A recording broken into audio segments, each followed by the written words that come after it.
Hola, buen día a todos, buenas tardes a los que vayan ingresando de otros lugares. Aquí en Argentina son las 12 del mediodía exactamente. Bienvenidos a todos a una nueva charla, un nuevo webinario gratuito que desde hace un tiempo Manage Engine tiene la gentileza de invitarme, por lo cual aprovecho a agradecer nuevamente. Y la idea de hoy es hablar un poco sobre el tratamiento de aplicaciones privilegiadas, del control de estas aplicaciones y también, como vemos ahí un poquito en la imagen, de algunos tipos de usuarios que no son del todo confiables dentro de la organización, a los que se denomina insiders. Vamos a hablar cómo se podría llegar a controlar a estos usuarios y las aplicaciones que suelen utilizar para vulnerar la red de la organización. Voy a presentarme, como siempre, brevemente. Soy Cristian Borguelo, soy licenciado en sistemas y tengo varias certificaciones en seguridad de la información. Adicionalmente, por supuesto, ofrezco servicios de seguridad, soy consultor en seguridad de la información y, por otro lado, soy director de Seguinfo, un sitio que están todos invitados a ingresar, en donde generalmente ofrecemos muchísima información gratuita sobre la temática. Por otro lado, también soy profesor universitario, etc. Bien, vamos a comenzar con la temática del día de la fecha. Como siempre, la charla va a estar dividida en dos partes, por decirlo de alguna manera, para aquellos que es la primera vez que acceden. La primera de ellas, que va a ser un poquito la más larga, vamos a presentar algunas problemáticas relacionadas a todo lo que tenga que ver con seguridad y el control de aplicaciones y el control de insiders, como hablaba recién. Y finalmente después vamos a hacer una presentación de un producto en donde se ofrece algunas alternativas para controlar los problemas que hayamos presentado inicialmente. Vamos a empezar entonces hablando un poco de lo que se llama seguridad por defecto. Este tipo de seguridad, la definición de seguridad por defecto, implica que todos los valores que nosotros configuramos en un sistema, en una aplicación, en una red, deberían ser por defecto, como su nombre lo indica, deberían estar predeterminados de la forma más segura posible. ¿Qué significa esto? Que, por ejemplo, si yo tengo un sistema operativo Windows, ahora ya no pasa, pero los viejos sistemas operativos Windows, como ustedes saben, tenía un administrador y yo entraba con administrador Enter, por decir algo, o en un router o en un modem, yo puedo entrar con admin. Entonces, esas configuraciones violan el principio de seguridad por defecto, porque obviamente no son las más seguras. Entonces, lo que nos dice este principio es que cuando nosotros configuramos sistemas y aplicamos algún tipo de seguridad, el sistema ya en sí mismo debería estar configurado de la forma más segura posible. El gran problema es que esa seguridad no necesariamente es la más fácil de usar. Nosotros en otros webinarios hemos hablado, por ejemplo, de la dificultad del uso de las contraseñas y el doble factor de autenticación, en donde si nosotros activamos el doble factor de autenticación, cualquiera de ustedes me podría decir, en realidad lo que estoy haciendo es generar un problema adicional a un usuario que no conozca cómo usarlo, etc. Por lo tanto, la seguridad por defecto tiene algunos inconvenientes. Y por otro lado, la pregunta también es que nos tenemos que hacer todos los que trabajamos en IT o en tecnología, ¿cuál es la configuración más segura por defecto? ¿Cómo se determina eso? ¿Qué tan complicado es de hacer? ¿O cómo lo puedo llegar a automatizar con una herramienta? Bueno, en ese caso lo que tenemos que hacer es tratar de llevar adelante un pequeño análisis de riesgo para decir, si yo configuro una aplicación o un sistema para que cualquiera lo utilice, ¿cuáles son los riesgos a los que estoy expuesto? Si lo configuro de la forma más segura posible, de la más dura que se me ocurra, voy a tener seguridad alta, pero probablemente voy a tener muchísimos problemas y muchísimos tickets generados al área de soporte porque la gente no puede entrar. Entonces lo que tengo que hacer es un pequeño análisis y determinar un balance entre las dos cosas. Por un lado, la seguridad y por otro lado, la usabilidad. Esto lo repetimos siempre, siempre lo aclaramos, pero está bueno tenerlo en cuenta y no olvidarlo. Cuando hablamos de seguridad por defecto, hablamos de 3, 4, 5 puntos mínimos que tenemos que tener en consideración. Después, cuando hagamos la demo del producto, efectivamente, vamos a ver cómo algunos de estos puntos se pueden llevar a la práctica mediante alguna herramienta. El primero de ellos es el menor privilegio. ¿Qué es esta política? El menor privilegio nos dice que los usuarios finales, los que trabajan día a día en nuestra organización, y ni hablar hoy que mucho de nosotros está trabajando desde su casa, en donde evidentemente le tuvimos que haber habilitado algún medio para que se conecte a la red, quizá le tuvimos que dar una computadora, un teléfono celular, una VPN, algún tipo de acceso remoto, que lo hemos hablado en otro webinario también. La realidad es que le deberíamos dar el mínimo privilegio necesario para que realice sus tareas, ni más ni menos. Es decir, si yo soy una persona que trabaja en el área de recursos humanos, ¿por qué debería tener acceso al área de contabilidad, por decir algo? O viceversa, si estoy trabajando en el área de comercial, ¿por qué tengo que acceder al área de recursos humanos y ver cuánto cobra otro empleado, por ejemplo? Eso es el mínimo privilegio. Por otro lado, el tema de la defensa en profundidad nos dice que todos los componentes deberían basarse en varias soluciones de mitigación. ¿Qué estoy diciendo con esto? Que no tengo que confiar en una bala de plata, no tengo que confiar en una sola solución y pensar que esa solución única me va a dar el servicio de seguridad completamente que yo necesito. El ejemplo típico de esto es cuando me preguntan, ¿qué antivirus usás?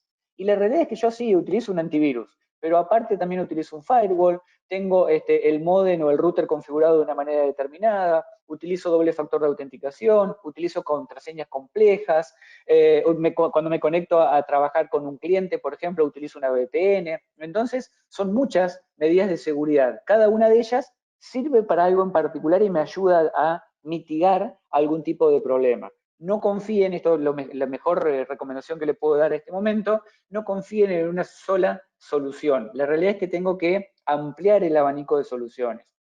Por otro lado, la superficie de ataque. ¿Qué es la superficie de ataque? Es todos los lugares a donde yo podría acceder, por ejemplo, o conectarme.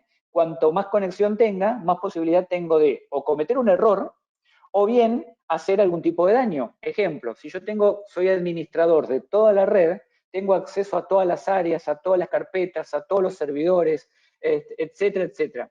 Y ahí puedo cometer un error y por algo, romper algo sin querer, o bien me da la disponibilidad de que si yo en algún momento quiero hacer un daño exprofeso, lo puedo llevar adelante.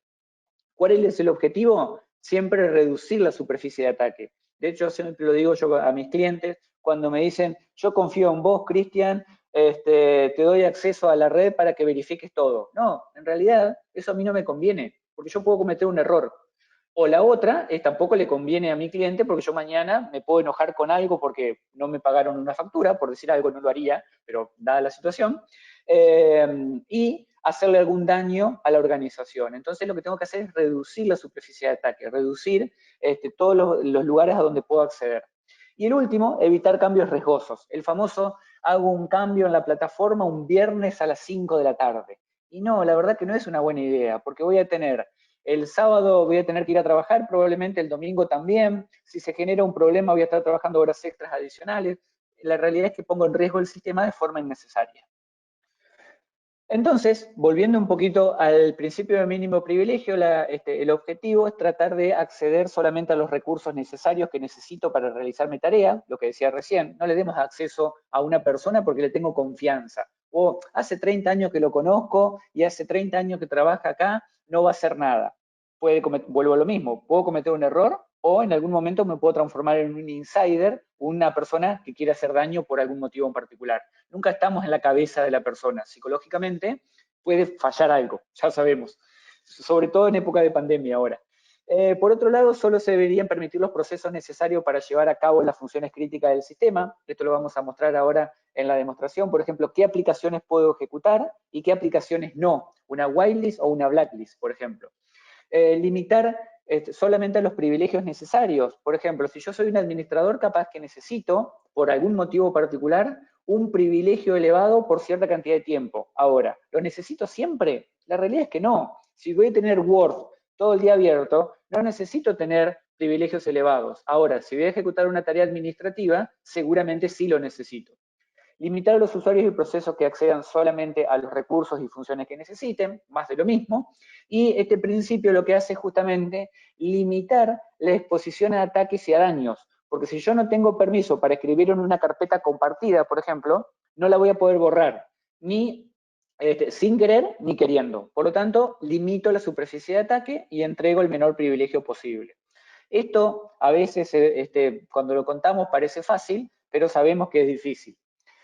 Un ejemplo de mínimo privilegio y un ejemplo también de defensa en profundidad, yo siempre utilizo esta imagen porque me parece muy llevada a la práctica, digamos, y por otro lado es que también demuestra que no estamos inventando nada nuevo la gente de tecnología. Los que trabajamos en sistema no estamos inventando la defensa en profundidad y el mínimo privilegio. Esto ya estuvo de moda, por decirlo de alguna manera, en la Edad Media, en donde los castillos eran diseñados de esa manera, en donde tenemos distintos niveles de seguridad y distintos niveles de acceso. ¿Quién podía acceder, por ejemplo, a la parte donde está la torre? Y seguramente alguien que tuviera cercano al rey o a la reina. Pero, ¿quién va a tener acceso al área de arqueros? Y seguramente una persona que tuviera como tarea ser arquero. Y así sucesivamente. Lo mismo para los controles que tenemos más hacia el exterior. La guardia, la puerta interna, el puente, que esto lo vemos siempre en películas y demás, el rastrillo que se levanta y se baja, las cortinas y demás. Obviamente también el foso, que generalmente había algún tipo de animal medio peligroso, de forma tal que si alguien quería invadir, no podamos acceder. Fíjense que ya en la Edad Media no se confiaba en un solo nivel de seguridad. No es que solamente confiaba en el puente, o confiaba en los arqueros, o confiaba en el foso. Todo contribuía a la seguridad. Eso es lo que tenemos que hacer hoy nosotros.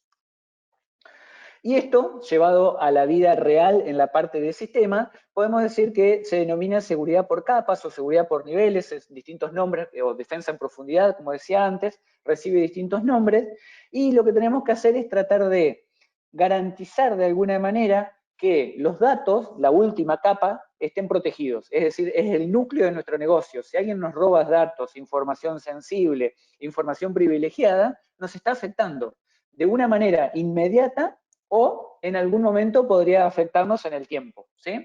Entonces, tenemos que proteger los datos. No voy a entrar, por supuesto, en toda esta medida de seguridad, simplemente para que lo tengan en cuenta. Luego tenemos que proteger las aplicaciones que usan esos datos, los hosts o los sistemas o los servidores donde están alojadas esas aplicaciones y esos datos, puede ser on-premise o puede ser cloud, la red interna que alojan esos hosts. Obviamente también puedo tener una nube privada, esos datos estén en Amazon, por decir algo, en Azure, pero vía VPN accedo como si estuvieran en la organización. Y obviamente tengo que proteger también el perímetro y finalmente llegará la seguridad física, parecido a lo que decíamos recién con el caso del castillo. Todo esto está fortalecido por políticas, procedimientos, concientización, etcétera, pero la realidad es que tendríamos que tratar de proteger de la mejor manera posible estas 5 o 6 capas que acabo de mencionar. Y esto nos lleva al proceso de AAA, autenticación, autorización y auditoría, en donde lo que voy a hacer es autenticar al usuario, es decir, identificarlo, comprobar su identidad, es decir, de alguna manera voy a tener que probar que yo soy Cristian. Esto puede ser a través de un usuario, de poner el nombre de usuario, o, por ejemplo, a través de algún proceso biométrico, que puede ser la huella digital, la cara, retina, iris, la mano, etc. Luego viene el proceso de autorización, en donde yo le voy a dar acceso al usuario. Esa es la parte en donde nos vamos a centrar un poquito más ahora, en donde a partir de identificarme, decir, perfecto, vos sos Cristian, ya probaste tu identidad. Ahora, ¿a dónde te voy a dar acceso? ¿A todo o a una parte solamente que necesitas para acceder a la red? Y finalmente viene el proceso de auditoría, que generalmente es el proceso que más se olvida y el que muchas veces no encontramos en las organizaciones, tratar de registrar la actividad que realiza ese usuario. Y esto es sumamente importante para lo que estamos hablando en este momento. Si yo no puedo auditar, no puedo registrar lo que está haciendo un usuario, luego no puedo aprender sobre lo que está haciendo. Y si no puedo aprender sobre lo que está haciendo, ¿cómo hago para enterarme entonces, por ejemplo, que un usuario está descargando un torrent, por ejemplo, si no tengo control? Probablemente, si no tengo auditoría, probablemente me voy a dar cuenta porque me están consumiendo todo el ancho de banda y en realidad ahí lo que estoy viendo es el resultado final. Ya sucedió el uso de torrent, ¿no? Ya la persona se descargó la película que quería descargarse. Entonces, lo que tengo que tratar de hacer es ver cómo hago para llevar adelante esa auditoría. Bien, y acá mencionamos siempre las 4A, esto lo mencioné también en otro webinario. Un incidente se caracteriza por las 4A. ¿Qué significa esto? Que va a tener que tener un actor. De hecho, justamente ahora vamos a hablar del actor y de los activos, que son los dos por ahí más importantes. El actor puede ser alguien externo que va a realizar un ataque o alguien interno, el insider que mencionábamos antes. Él va a actuar sobre un activo, va a realizar una acción determinada y va a afectar un atributo de la información o los datos a los cuales esté accediendo. Por ejemplo, va a afectar la confidencialidad, vamos a suponer, se roba un archivo y lo divulga, o va a afectar la integridad, es decir, modifica algún tipo de dato, o va a afectar la disponibilidad. Deja, por ejemplo, que un dato determinado lo borra, por ejemplo, y a partir de ahí no va a estar más disponible. Entonces, la forma de identificar un incidente es como decía recién, con estas 4A. Nosotros vamos a centrar un poquito más ahora en el actor y el activo. ¿Qué significa? Tratar de identificar quién es y qué activo está intentando utilizar, o cómo hago para decirle, este activo vos lo podés usar, esta aplicación se puede ejecutar, o esta aplicación no la puedes ejecutar porque no tienes permiso, o directamente la organización bloqueó el uso de ese aplicativo. Por ejemplo, como decíamos antes, un torrent o el browser de Tor, por ejemplo. Entonces voy a tener, el actor por un lado va a ser el usuario interno, puede ser un usuario de cloud, puede ser un recurso, puede ser un servidor, etc. La realidad es que el actor tarde o temprano de alguna forma va a intentar acceder o realizar algún tipo de acción sobre esos activos. Y esto nos lleva, también esto lo mencionamos en otra charla anterior y entramos en detalle en otros puntos de estos 11 que estamos viendo en pantalla. Cloud Security Alliance hace un tiempito, hace muy poquito tiempo, publicó los 11 riesgos o amenazas o vulnerabilidades más comunes que cometemos las organizaciones, ya sea que estemos en cloud o no. En el caso de Cloud Security Alliance, una organización sin fines de lucro que pueden entrar a averiguar, investigar, hay muchísima información, se centró en la parte de cloud. Pero la realidad es que son problemas que vienen heredados de las organizaciones tradicionales de toda la vida. Y yo acá marqué 3 en particular que vamos a centrarnos ahora en un ratito.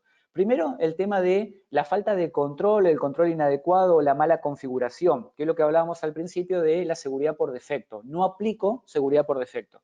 La segunda es el tema de el mal manejo o el manejo incorrecto de la identificación del usuario o de las credenciales. Por ejemplo, dejar que los usuarios utilicen contraseñas débiles. O no utilizar doble factor de autenticación, por ejemplo, que lo hemos hablado en otra oportunidad. Y por otro lado, las amenazas del insider, algo que en general no se tiene en cuenta o por un tema de confianza, sobre todo las pymes también suelen tener este problema bastante de forma a menudo, porque dice, no, es una persona que yo le tengo confianza y nunca me va a hacer, no va a pasar nada. No sabemos, ¿sí? Entonces hay que estudiarlo y analizarlo el problema. ¿Cuál es el tema del insider? Básicamente tenemos varios tipos de insider. Esto ha ido evolucionando con el tiempo. Yo la primera vez que vi la palabra insider debe haber sido allá por el año 98, 99. Esto también habla un poco de mi edad. Y en ese momento no se los dividía o no se los categorizaba. Hoy están categorizados. El primero de ellos, que recibe el nombre medio raro de cambiacapas, es una mala traducción de la palabra original, pero es una persona que tiene acceso a información privilegiada, una persona que trabaja dentro de la organización, probablemente puede ser algún tipo de directivo, alguien que maneja de alguna forma información privilegiada, un administrador, por ejemplo, alguien que maneja información privilegiada. Y ese cambia la capa un día. ¿Qué significa esto? Que abusa intencionalmente, por supuesto, de sus credenciales legítimas que tiene por acceso de acceder a la organización y a partir de ahí vende esa información o simplemente para hacer daño la publica o la elimina, etc. ¿Sí? En general, muchas veces están relacionados incentivos financieros y personales en esto. Después yo voy a mostrar un caso que sucedió hace muy poquito tiempo. Y por otro lado, este atacante tiene la ventaja sobre otros porque está familiarizado con todas las políticas y procedimientos de la organización. Es más, probablemente haya ayudado a desarrollarlos. Y por otro lado, conoce también todos los problemas y vulnerabilidades porque está íntimamente relacionado con la organización. Acá tenemos un ejemplo de Amazon. Esto pasó hace un par de meses. La empresa despidió a uno de sus empleados de TI. El empleado directamente se llevó las credenciales de uno de sus compañeros. En este caso, ni siquiera usó de las credenciales de él porque habían sido bloqueadas, porque lo habían despedido. Y finalmente accedió con esas credenciales que había robado a una cuenta de AWS de la empresa e inhabilitó los servidores. ¿Qué significó esto? Obviamente, pérdida inmediata primero de confianza de los clientes de la empresa, obviamente afectó la disponibilidad, etcétera, etcétera. El siguiente tipo de insider se lo denomina peón. En este caso, en general, trata de un descuido o negligencia de una persona o desconocimiento de un empleado. Es decir, en este caso el empleado no lo hace a propósito, como el caso anterior, sino que es utilizado como peón para exponer datos de la organización sin saberlo. En general, son usuarios que por escasa concientización o conocimiento o simplemente porque piensan que están ayudando a alguien, lo hacen totalmente sin intención y terminan dañando a la organización. Este fue el caso, por ejemplo, en julio, que sucedió con Twitter, que esto se lo conoció como el hackeo más grande a Twitter hasta la fecha. En realidad no fue un hackeo como tal, sino que lo que se hizo, de hecho las personas que lo hicieron ya han sido encontradas y demás, la mayoría de ellos jóvenes, muy jóvenes, engañaron a usuarios internos de Twitter, le hicieron todo el famoso, lo que se conoce como el cuento del tío, o sea, ingeniería social y manipulación del empleado, y a partir de ahí lograron que esos empleados ejecutaran herramientas de administración a las cuales tenían acceso por ser empleados, y lograron que posteen estos tweets que estamos viendo en pantalla. Fueron afectados muchos famosos y demás, y obviamente el objetivo era robarse algunos dólares a una cuenta de Bitcoin, ¿sí? Esto obviamente fue un caso muy conocido, y fue efectivamente un caso de un insider que en realidad es un peón, fue utilizado por un tercero. Y el último es el que se denomina topo, ¿sí? Es un impostor, este es un outsider, no tiene absolutamente nada que ver con la empresa, pero de alguna manera, haciendo inteligencia, ingeniería social, engaño a otros usuarios, etcétera, logra obtener de alguna forma acceso a la red y trata de ejecutar algún tipo de aplicación y demás. Y acá es donde empieza, por ejemplo, el caso de ejecución de troyanos. Esto se ha vuelto, lamentablemente en Latinoamérica, se ha vuelto muy común. El tema, por ejemplo, de infectar redes bancarias o redes financieras para robar dinero. A partir de algún error o vulnerabilidad o problema dentro de la red o de la organización, esta persona se hace pasar por un empleado, por un socio, logra obtener información privilegiada y termina ejecutando algo. Por eso es tan importante el control de las aplicaciones. Yo no tendría que permitir ejecutar cualquier cosa en cualquier servidor o en cualquier red. Esto, por ejemplo, de hecho, en Argentina, lamentablemente, voy a mencionar un caso de los últimos días, sucedió en un ministerio de Argentina en donde un tercero entró a una red y terminó ejecutando un ransomware.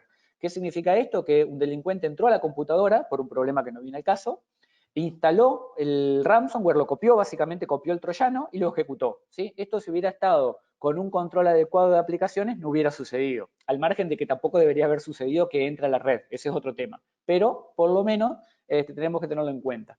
Y finalmente, existe este caso también lo que se denomina actualmente, y se ha empezado a poner muy de moda, los Business Email Compromise, los que se denominan BEC, por su sigla en inglés, que son delincuentes que recopilan información de sus víctimas, hacen inteligencia, en general inteligencia a personas que tienen un perfil alto dentro de la empresa, algún tipo de director, etcétera.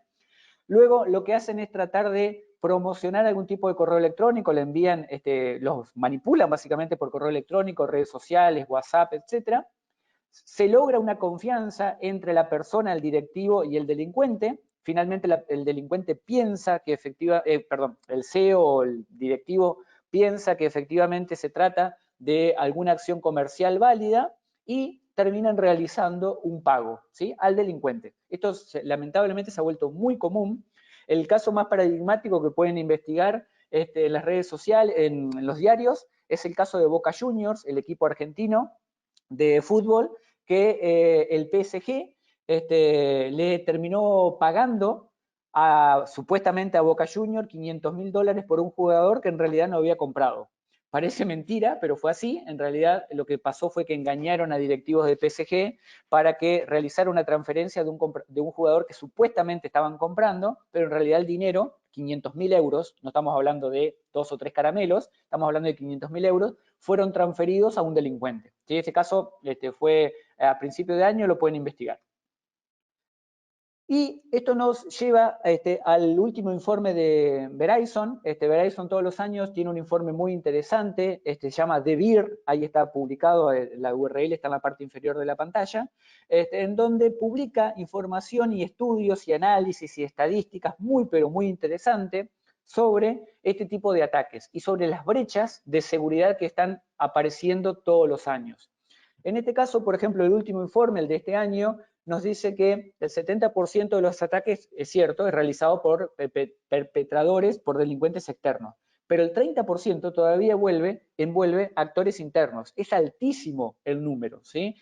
Significa que el 30% de los ataques es realizado por personal interno. Por otro lado, nos dice que cuál es el objetivo de estas personas. El 60% es exfiltrar información, robar información, o sea, sacarla de la organización, venderla, ponerla a disposición del mejor postor, publicarla simplemente para hacer daño a la organización, etc. Pero la realidad es que el 30% entonces de los ataques envuelve personas internas y el objetivo es sacar información de la organización. Y esto nos lleva a la sigla que puse ahí arriba, MAN. Creo que no existe la sigla, creo que la acabo de inventar sin querer, en donde básicamente nos lleva a estos dos círculos que están acá, en donde tenemos, por un lado, las personas que hacen un ataque malicioso, el objetivo es causar daño específicamente, de ahí viene la M. Por otro lado, vienen las personas que causan daño, pero por accidente, de ahí viene la A. Por ejemplo, yo decía, si yo tengo acceso a toda la red, puedo borrar una carpeta sin querer, puede suceder, ¿sí? O sea, sin desearlo, causo daño.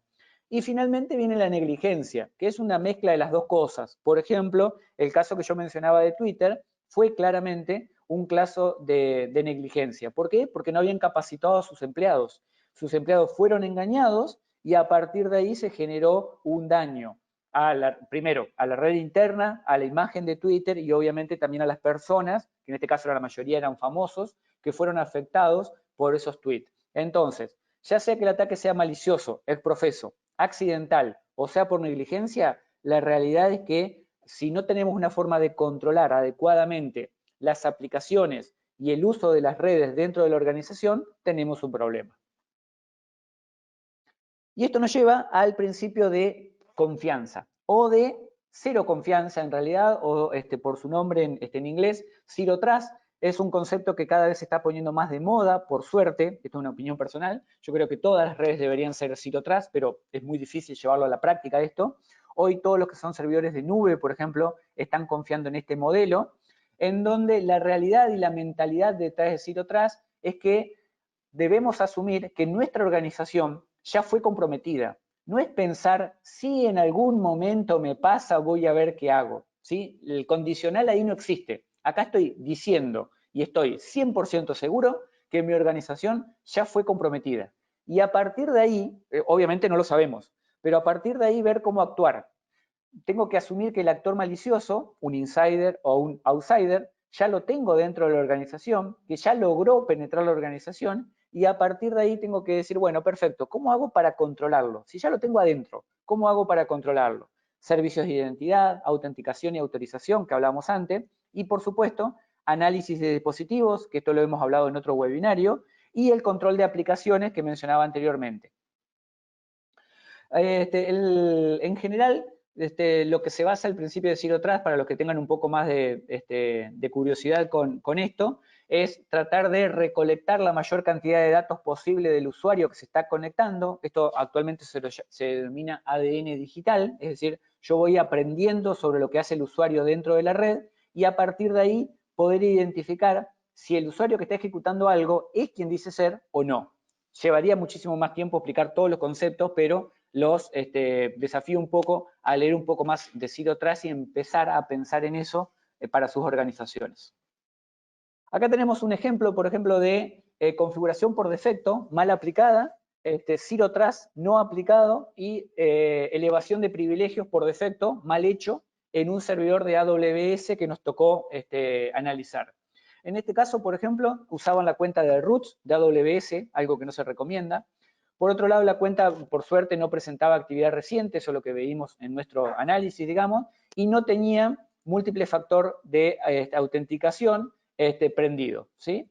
Lo cual genera, para el cuenta root, es una vulnerabilidad. Usaban identidades genéricas, tenían todas las cuentas, no tenían doble factor de autenticación, no había rotación de claves, la política de contraseña era débil. Todo esto son violaciones claramente a lo que te recomienda Amazon, Azure, Google y todos los servicios de cloud que existen. Por otro lado, las actividades anómalas. ¿Qué son actividades anómalas? Básicamente esto se basa en el principio del intruso. ¿Qué es el principio del intruso o de la detección de intrusos? Significa que yo generalmente, si soy persona que trabaja dentro de una red o dentro de una organización, y esto lo llevamos al mundo físico también, en general me comporto de la misma manera. Ejemplo, si yo estoy entrando físicamente a una organización, a un edificio, probablemente siempre haga el mismo camino. Subo la escalera, entro al ascensor, llego al tercer piso, entro a mi oficina y trabajo. Si en algún momento varía mi comportamiento, o indica o que me voy a buscar un café, o bien que estoy haciendo algo que normalmente no haría. Eso es el principio del intruso, una actividad anómala dentro del lugar donde yo generalmente me muevo. Esto aplica a la red física, al lugar físico, perdón, y a la red.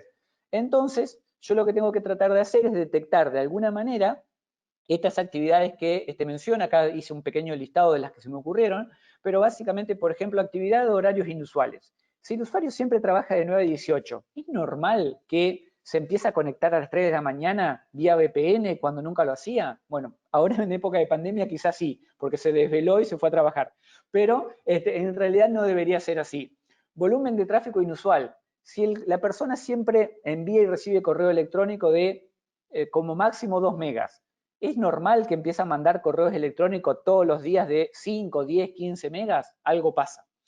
Compartir recursos inusuales. ¿Por qué deja una carpeta que no hubiera compartido en condiciones normales? La compartió. Violación de políticas corporativas. Uso y abuso de usuarios privilegiados. Si siempre utiliza las mismas aplicaciones, siempre abre Word, siempre abre Excel y siempre se conecta a la misma red, ¿por qué se empezó a ejecutar tareas que no eran normales?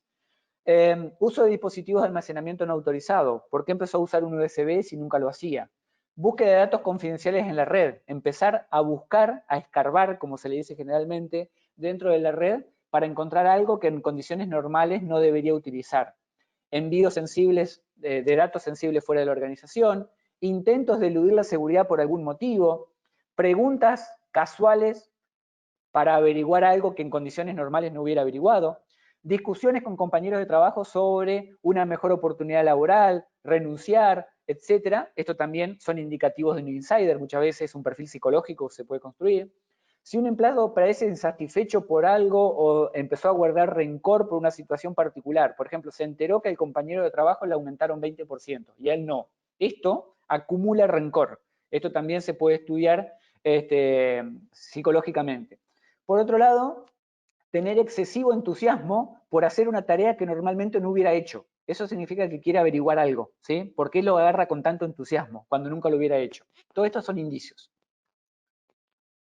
Y esto nos lleva al ciclo de vida de un ataque. Esto yo lo he mostrado muchas veces o varias veces en nuestros webinarios de Manage Engine, en donde en este caso marqué algo en particular, que es, si bien el ciclo de vida de un ataque tiene varias etapas, en general, cuando estamos hablando de un insider, lo que va a buscar es esta primera parte que marqué acá, en donde va a intentar hacer un reconocimiento de la red para tratar de ver qué puede robar o a dónde puede acceder, y va a tratar de hacer un compromiso inicial, o sea, básicamente acceder a algún recurso que normalmente no debería acceder.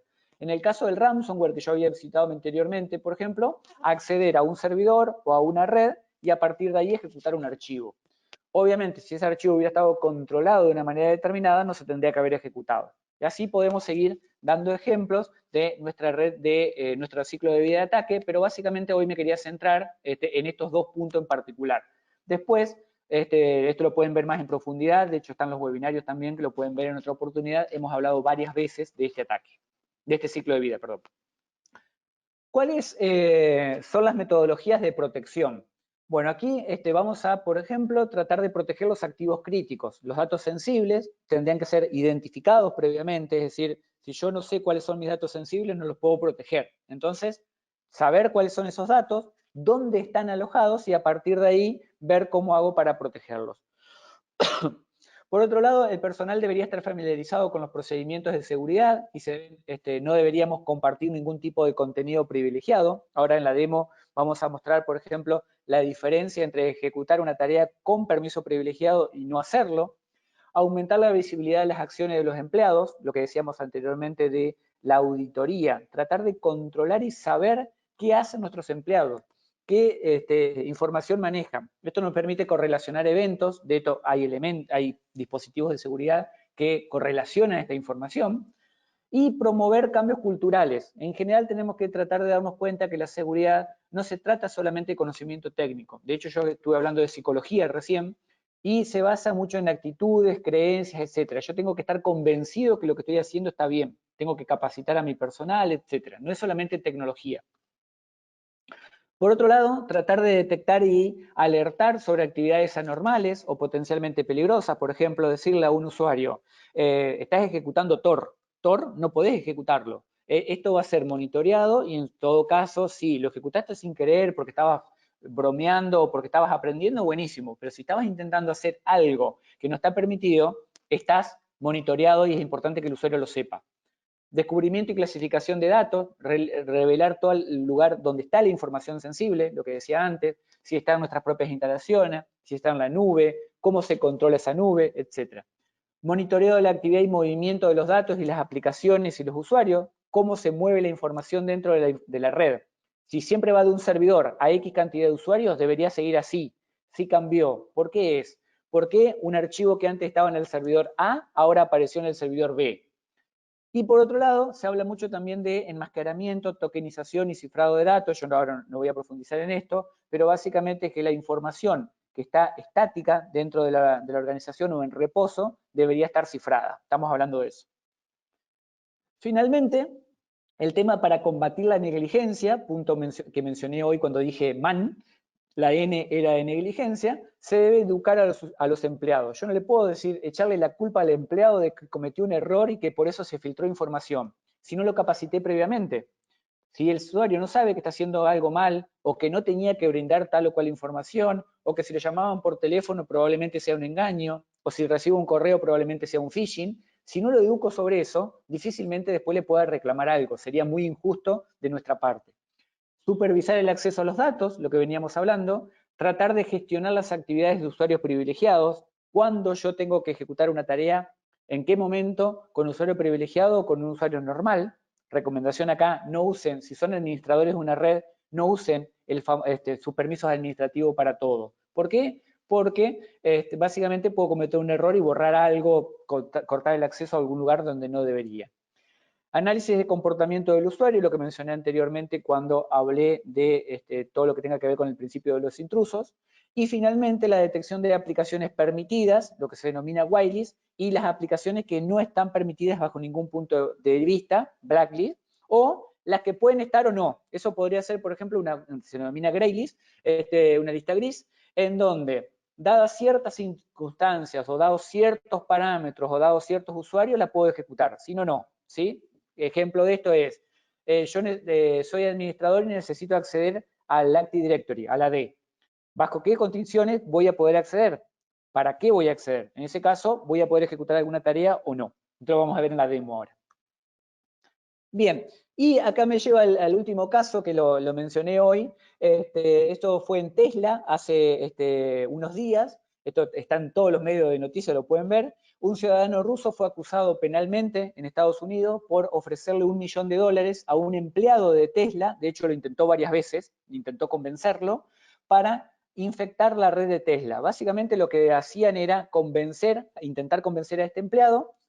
Le dieron un programa y le dijeron, si vos instalás este programa dentro de la red de Tesla, obviamente con motivos totalmente desconocidos, te pagamos $1 millón. Esto es un caso real. Fue un intento de soborno, obviamente. La persona lo rechazó, y no solamente que rechazó el pago, sino que blanqueó delante de Tesla que estaba pasando esto, y eso permitió que el ciudadano que le estaba ofreciendo dinero fuera encontrado. Obviamente, este es un caso que salió por lo positivo, digamos, que es lo que debería pasar siempre. Si pasa algo de este tipo, deberíamos denunciarlo. Pero en general no sucede de esta manera. Si nos ofrecen mucho dinero, como dice un viejo dicho, todas las personas tenemos un precio. Bueno, aparentemente acá el ruso no pagó el precio que correspondía, o bien la ética y la moral del empleado de Tesla era muy superior, lo cual felicito. Bien, entonces este es un caso en donde obviamente falló el ataque de insiders, o no se pudo llevar a cabo justamente porque la persona lo reportó. Si no lo hubiera reportado, probablemente Tesla en este momento, que no quiere decir que no haya pasado con otro empleado, Tesla probablemente haya sido infectado de alguna manera. ¿Sí? Tesla o cualquier otra empresa. Este es un caso nada más. Bien, voy a pasar al control entonces a mi compañero, vamos a ver si lo encontramos, que siempre me pasa que no lo encuentro. Acá está Diego. Diego, ahí te convierto en presentador para que avances con la demo tranquilo. Hola, Cristian, muchas gracias. Sí, en efecto, Cristian, las aplicaciones en una infraestructura es foco de hacker, ¿no? Ahora no solamente es proteger una aplicación de un hacker, sino también del mal uso dentro de una organización. Mi nombre es Diego Montenegro, soy consultor técnico para ManageEngine. Bien, para ello, ManageEngine cuenta con una solución llamada Application Control Plus. Application Control Plus es una solución que precisamente me ayuda a tener ese filtro de aplicaciones en toda mi organización, en todos mis endpoints y a su vez a mis servidores. ¿Cómo lo hace? En primer lugar, la solución cuenta con el método tradicional, ese método que ya todos conocemos hoy en día y es aplicaciones a nivel de whitelist y de blacklist, donde yo agrego aplicaciones permitidas en mi infraestructura, en mi application control y a su vez también aplicaciones que yo voy a bloquear. ¿Para qué? Para que simplemente cuando el usuario esté en su dispositivo, ingrese a Google Chrome, por ejemplo, para que haga sus actividades y si va a tener OneDrive, por ejemplo, que esta aplicación haya bloqueado. Sabemos que OneDrive puede ser una aplicación con fines organizacionales, pero también para filtrar información. O Firefox, por ejemplo, que esté bloqueado. Ahora bien, esta solución cuenta con algo muy especial y es que puede descubrir estos software, estas aplicaciones en los dispositivos. Yo no tengo que agregarlos manualmente. Como podemos ver, tenemos varias aplicaciones que los ha traído directamente mediante un agente. Con base en esto, yo elijo qué es lo que quiero realizar, si quiero agregar en las listas blancas o agregar en las listas negras. Esto es muy interesante. Ahora, la solución tiene algo llamada listas grises. ¿Qué es una lista gris para Application Control Plus? Básicamente, el Application Control Plus lo que realiza es un escaneo de todas estas aplicaciones y me puede indicar cuáles son esas software que están activos actualmente en el servidor, pero que yo no he catalogado ni como lista blanca ni como lista negra. Esto quiere decir que estas aplicaciones funcionan en mi dispositivo, pero no son bloqueadas. Entonces, ahí evitamos ese shadow application, esas aplicaciones que yo no tengo en el radar, pero que están siendo utilizadas. Y básicamente lo que puedo realizar es que un software lo puedo enviar o bien sea a una lista blanca o bien sea a una lista negra. Entonces, básicamente la solución me ayuda a no tener o perder más bien esa visibilidad de mis aplicaciones. Ahí eso es muy interesante. Ahora, la solución cuenta con algo muy interesante que es el principio de Zero Trust. El principio de Zero Trust me permite no tener una política de blacklist, sino simplemente poder tener aplicaciones permitidas y eso es lo único que yo quiero ejecutar. Ahora, ¿cómo lo hace? En Application Control Plus existen dos métodos de flexibilidad. Uno de ellos es el Audit Mode, donde el Audit Mode es el que necesito una lista blanca, una lista negra y a su vez mi lista gris que me informa esas aplicaciones donde yo no tengo visibilidad. Ahora, El otro método es el Street Mode. Este Street Mode es el que me ayuda, me garantiza de que solamente las aplicaciones que yo ingrese en la lista blanca sean las únicas que van a permitir. Como pudimos ver acá, yo he eliminado mi lista negra. Solamente tengo permitidas unas aplicaciones, no más. Solamente una política. ¿Para qué? Para poder hacer esto.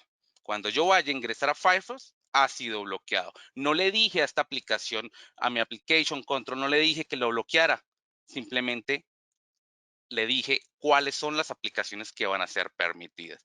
Ahora, por ejemplo, esta aplicación que es un almacenamiento de criptomonedas, lo mismo, él la va a bloquear y no tengo que decirle que me bloquee Jaxx Liberty. Simplemente no lo va a aplicar porque no está en la lista blanca. Ahí eso es algo muy interesante. Ahora, no solamente estamos hablando de aplicaciones ya instaladas, sino también de ejecutables, como por ejemplo, podemos tener un ejecutable como Tor. Sabemos muy bien que este browser nos puede ayudar, por ejemplo, a actividades de mal uso en una organización como saltarnos el proxy, donde yo puedo intentar instalar la aplicación y Application Control Plus ha bloqueado este software para ser ejecutado, esta aplicación para ser instalada. Ahí es donde nos ayuda a prevenir y ahí es donde nos ayuda el principio de Zero Trust, porque yo no tengo que saber todas las aplicaciones que están en mi infraestructura, sino simplemente aplicando las que yo debo permitir, pues solamente esas son las que van a ingresar. Ahora, imaginémonos que tenemos un usuario no privilegiado en mi servidor, donde yo estoy logueado con un usuario no privilegiado y ejecuto una política o más bien ingreso a una aplicación donde necesito trabajar, pero como podemos ver me está exigiendo un usuario y una contraseña privilegiado, pero este usuario no es privilegiado. Ahora necesito ingresar. ¿Qué debo hacer? Application Control Plus tiene una funcionalidad muy interesante y es poder elevar privilegios a esos usuarios estándar, pero solamente a esa aplicación, a nada más. Como podemos ver aquí, tenemos el Microsoft Visual Studio. Esto quiere decir que yo puedo darle permisos elevados a un usuario estándar, pero solamente a la aplicación de Visual, a nada más. ¿Cómo ingresamos a ella? Vamos a ingresar con ese mismo usuario estándar y automáticamente la solución empieza a iniciar y ya podemos ver y podemos utilizar la aplicación. Esto lo llamamos el Privilege Management. Estamos dando permisos elevados a un usuario solamente a una aplicación. Ahora, ¿qué pasa si yo lo hago con otra aplicación que también me exige usuarios privilegiados? Pues como podemos ver, no va a iniciar porque no le estoy dando este permiso. Eso quiere decir que no funciona para todas las aplicaciones, sino yo tengo que agregar las N aplicaciones que quiero dar ese permiso. Ahí es importante esto. ¿Por qué? Porque nos evitamos elevar privilegios del usuario en el directorio activo para que tenga permiso full al dispositivo. Ahí estamos dando un control de privilegio solamente a una aplicación. Ahí es donde podemos encontrar esto. Esto es Application Control Plus. Es una solución que nos ayuda a tener ese control de aplicaciones, ese control privilegiado de los usuarios no privilegiados para esas aplicaciones que sí necesitan correr privilegiados. Bien, ahora podemos pasar te voy a devolver, Cristian. Podemos pasar a la sesión de preguntas. Dale. Te hago una pregunta yo mientras tanto. Algo que hablábamos fuera de la reunión hoy. Algo que me han preguntado varias veces personas que trabajan con este tipo de tareas es el control por hashing que se suele hacer en las aplicaciones. Un ejemplo típico de esto es, uso Google Chrome. Google Chrome actualiza todos los meses y obviamente cambia el hash de su archivo ejecutable. En el caso de Windows, por ejemplo, yo puedo tener un control, de hecho existe este control dentro del mismo sistema operativo, que digo controlo un hash, pero el mes que viene cuando cambie el hash, obviamente voy a tener que ir y cambiarlo yo a mano. ¿En este caso el control es similar o se realiza de otra forma? Claro que sí, Cristian.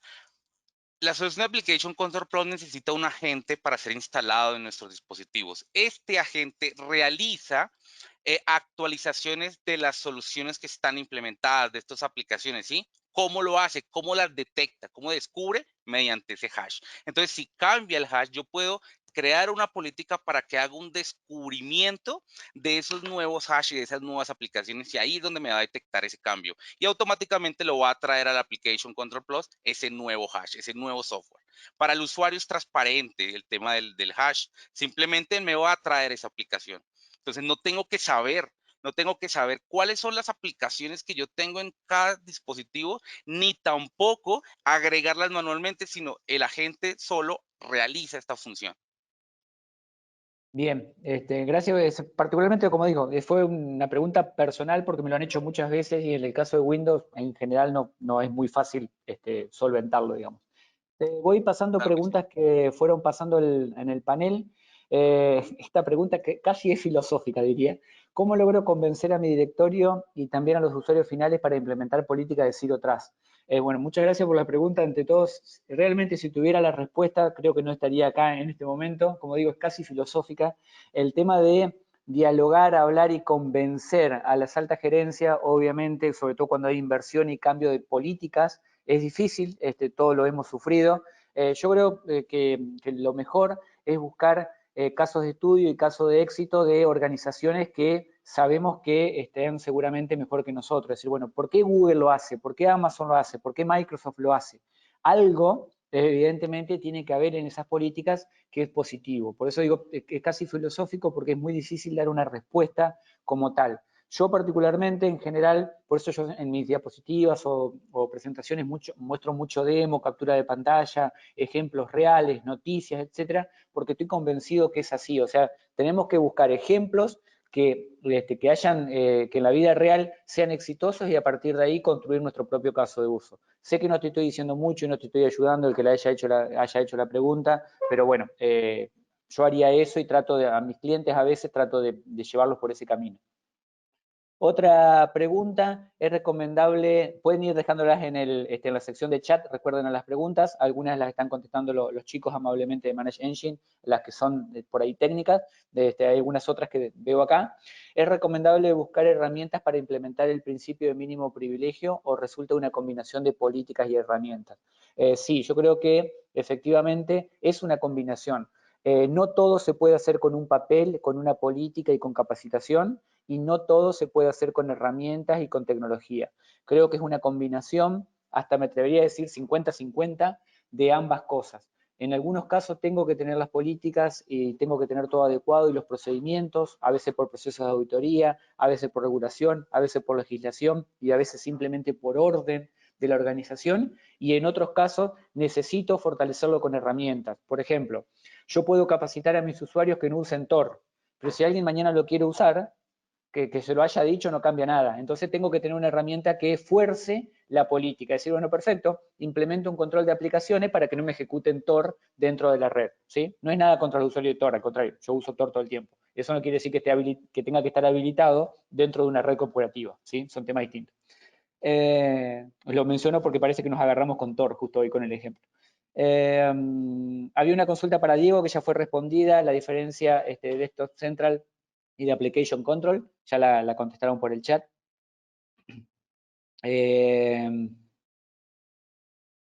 Bien, había otra que se permitía hacer elevación de privilegios, esa ya fue contestada recién, si no tenían también la otra aplicación. Hay otra que ya también fue contestada en el chat, perfecto, muchas gracias a todos los que van haciendo preguntas. Para lo que sea control de inventario, obviamente también se puede realizar, también fue contestada en el chat.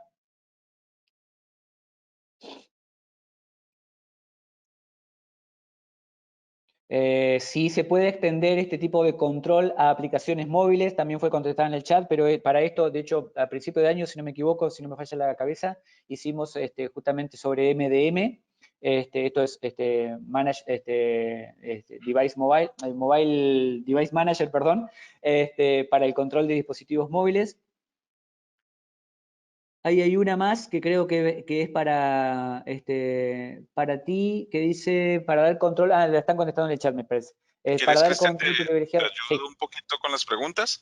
Aquí hay adelante, otras que adelante, hemos Wilson. estado contestando nosotros por detrás, como tú decías, y hay una pregunta en particular que viene que dice si con Application Control es posible hacer elevación de privilegios mediante just in time, que es el tema Ah, de solo una vez. Bien, esa es una pregunta interesante, Wilson, porque realmente eso está en el roadmap. Actualmente, como pudimos ver en nuestro ejemplo, nosotros elevamos privilegios de un usuario solamente a una aplicación. Eso es un tiempo indeterminado. Ahora, lo que se viene para Application Control Plus es poder controlar ese tiempo. Es que yo a ese usuario estándar le dé permisos, por ejemplo, una hora o un día o todo un mes completo. Entonces, eso va en el roadmap. bien. Perfecto, Diego. Y una me pareció Muchas interesante gracias. a mí, que ya la contestaron, pero me pareció interesante, es si se puede controlar aplicaciones desarrolladas internamente o legacy. Me pareció interesante porque nosotros hablamos acá de aplicaciones conocidas y no hablamos por ahí de aplicaciones propias de una organización. Bueno, en este caso, los chicos contéstenla ustedes si quieren, pero sí, asumo que sí, ¿no? Claro que sí, Cristian, estás en lo cierto.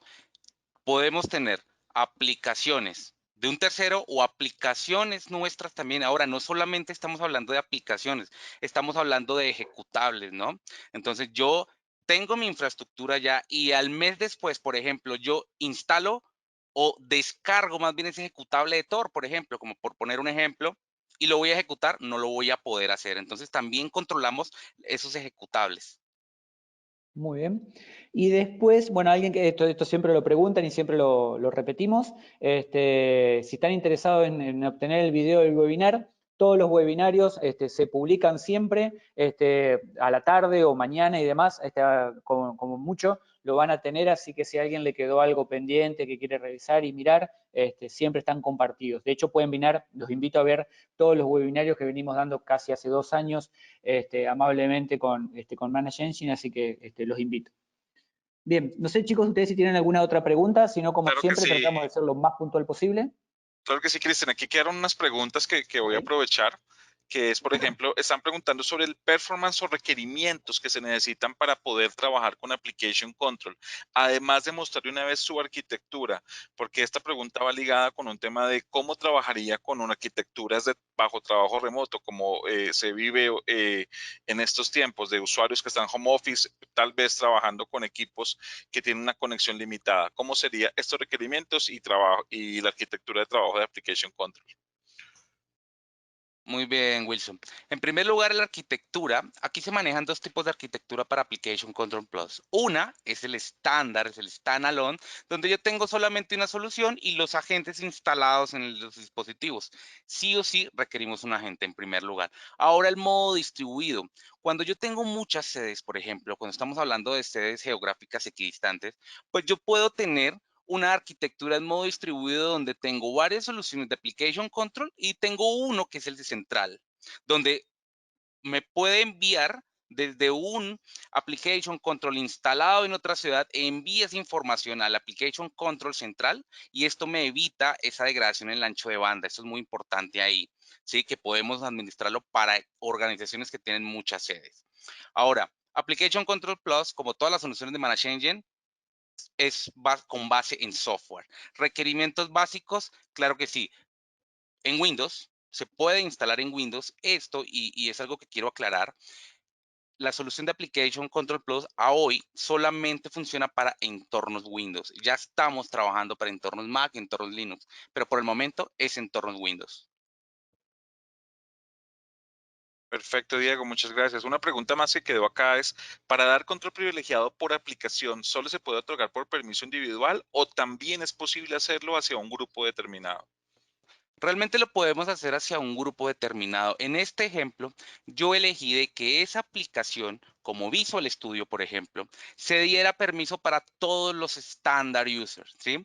Hicimos la prueba con un standard user donde me solicitaba un usuario y una contraseña y efectivamente yo pude ingresar sin digitar este usuario y esta contraseña, pero lo podemos hacer así. Aquí fue un ejemplo mucho más sencillo porque fue a un solo dispositivo y fue solamente a un usuario. Perfecto, Diego, muchas gracias. La última pregunta que me parece interesante mirar acá es, ¿cómo Application Control podría trabajar o ayudar para también hacer el tema de control de aplicaciones sobre esas aplicaciones tipo RPA de automatizaciones. Sabemos que esas aplicaciones contienen varios procesos, pero podríamos controlar varias de esas aplicaciones o tal vez el proceso completo con los ejecutables que se van, valga la redundancia, ejecutando a través del proceso automatizado. Mira, Wilson, básicamente la solución, en primer lugar, va a detectar, va a descubrir lo que está instalado, ¿sí? Ahora, no solamente lo que está instalado, sino también esos ejecutables que a futuro se van a instalar. Entonces, todos esos procesos, si ya son software, si ya son aplicaciones instaladas, pues él me los va a detectar y con base en eso, pues yo aplico una política o de whitelist o de blacklist o esa política que tenemos a nivel de Zero Trust, de que no lo ejecute o si la permita. Lo mismo pasa con estos ejecutables. Entonces, la solución puede enviar políticas y puede ejecutar esas tareas de descubrimiento de estos procesos, de estas aplicaciones como tal. Gracias, Diego. Cristian, ya terminamos las preguntas, las demás las contestamos en vivo. Como tú dijiste, vamos a enviar el video también con toda la grabación. No sé si tú tienes algo por agregar, Cristian. Muchas gracias. Pero no, de mi lado, como siempre, agradecerles a ustedes la posibilidad de llegar a sus clientes, al público interesado en Manage Engine. Nada más, de mi lado, muchísimas gracias y seguramente nos estaremos viendo el mes que viene con algún otro webinario, con algún otro tema interesante. Así que muchas gracias y, como siempre, cumpliendo el horario, terminamos muy puntuales. Gracias, Cristian.